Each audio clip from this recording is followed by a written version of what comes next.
Ascan Corla. Taoiseach, I want to raise the issue of the urgent need to regularise the contracts of adult education tutors employed by the ETBs and the establishment of a salary scale that accounts for their years of service. I see Minister Harris here. He will know I've raised this with him many times and put down questions about it. Taoiseach, there are about 2,500 full-time adult education tutors, and that's what we're talking about. They're employed by ETBs across the country, and they are paid different rates in different places. For example, in Donegal, adult education tutors are paid less than those in the MSL ETB, which is Mayo, Sligo, Leitrim area. In Mayo, Sligo, Leitrim, they're paid what's known as the unregistered teacher rate. Some other ETBs pay this as well. But however, many of these tutors are fully qualified teachers and are registered with the Teaching Council, yet they're being paid an unregistered rate. But by far the biggest issue is that their hours are capped at 22 hours per week class contact time, and they're not paid for any preparation, any research, any work they do in preparing lesson plans, etc. Nothing. So their salary is based on an unregistered teacher's salary and capped at 22 hours per week. But that's not the end of it.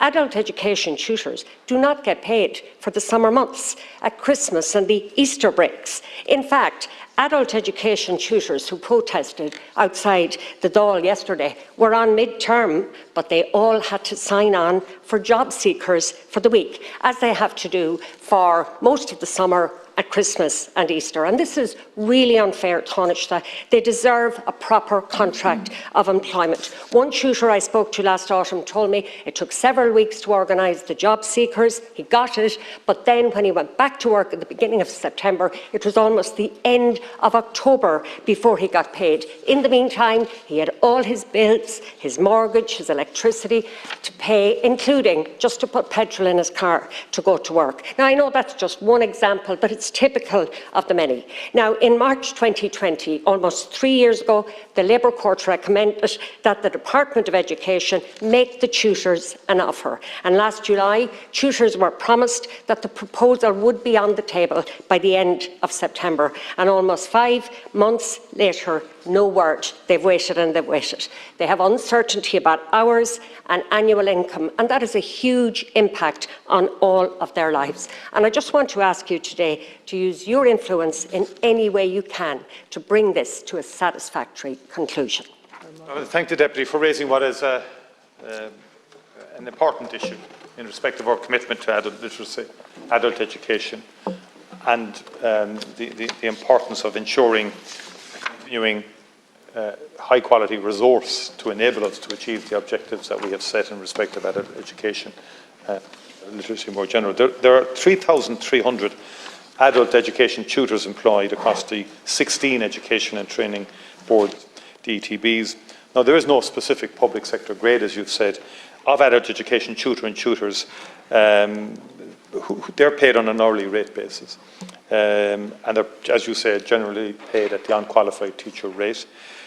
Progress has been made across other issues for adult tutors. However, a claim from SIPTU and TUI to align adult education tutors to a pay scale of an existing ETB grade remains unresolved. Now, in 2020, the Labour Court recommended that the official side make an offer, and a joint proposal has been prepared by the Departments of Further and Higher Education, Research and Innovation and Skills, and the Department of Education, which retains regulatory responsibility for the ETB sector. That proposal is currently under discussion with the Department of Public Expenditure and Reform, with a view to finalising an offer to the unions at the earliest opportunity. I would say that progress has been made in the regularisation of the adult education tutors, with the introduction in 2017 of a consistent method for awarding contracts of indefinite duration across ETBs, and the provision in 2019 of access to leave schemes, paid leave, and access to the appropriate public sector pension scheme. While the Labour Court did recommend in March 2020 that the official side make an offer on the issue of a pay scale alignment, it accepted that any offer could not, having regard to the contrasting nature of the roles, qualifications, flexibility and regulatory frameworks involved, and alignment with the teacher scale. So a joint proposal has been prepared with a standardised pay scale aligned with the Youth Reach resource pension scale. or personal skill. And that will apply, the idea would be then that would apply to staff employed in ETBs to deliver further education training programmes who are currently employed under a variety of terms and conditions. So look, there's still work to be done on this. An offer has to go back. There'll be further discussions, no doubt. Nothing is fait accompli here. It is a matter that does need to be and dealt with and resolved. Thank you for that, Taoiseach. And you talk about 3,300. There's about 2,500 full-time. I know that Deeper use that figure when they talk about costs, but many of those 800 are on 2 4-hour contracts. But that's a small point. And you're right, some progress has been made.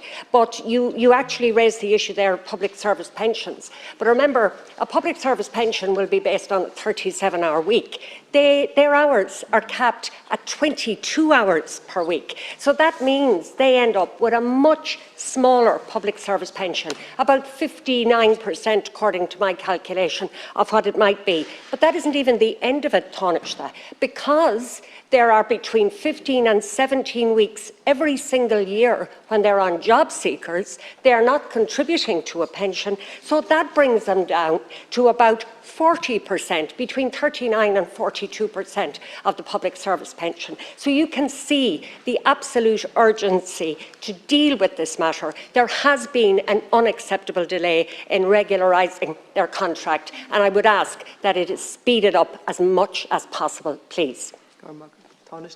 I would look. I'm not arguing with the deputy on this. I think it's generally accepted that the role of the tutor, which has existed now for over 25 years, more within the further education and training sector, the regularisation of this grade, I think, is essential to ensure flexibility, agility that we need to meet current and future needs. The future of FET, or further education and training, transforming learning. That strategy from 2020 to 2024 sets out an ambitious agenda for the sector.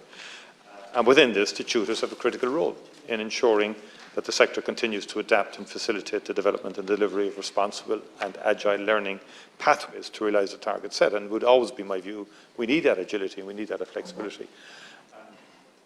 We need to respond to this. And the flexibility and agility is critical, particularly around the qualifications piece at times, because sometimes, I don't want to say too much, but sometimes the system can be too regulated in respect of the qualification side of the coin, in terms of the range of courses we provide, and the best people who are best placed to provide those courses may not have the standardised qualifications. Anyway, it's a but I'm with you in terms of getting this resolved. I know the Minister who's in the house here is equally